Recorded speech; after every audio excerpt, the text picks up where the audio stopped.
विशेष स्वच्छता मोहीम अंतर्गत सोलापूर महानगरपालिका अतिक्रमण प्रतिबंध विभागाच्या वतीने शहरातील 4 ठिकाणच्या रस्त्यावरील फुटपाथवरील अतिक्रमण हटवण्यात आले।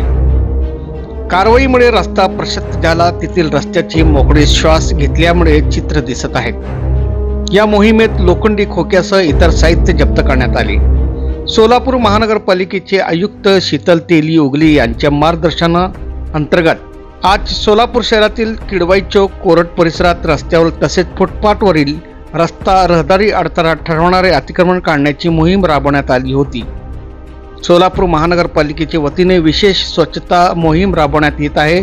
या अंतर्गत रस्ते, फुटपाथ तसेच धुमाधुकाची नेटक्या पद्धतीने स्वच्छता करण्यात येत आहे, आपल्याला दिसत आहे। ब्युरो रिपोर्ट, जमजम न्यूज इंडिया।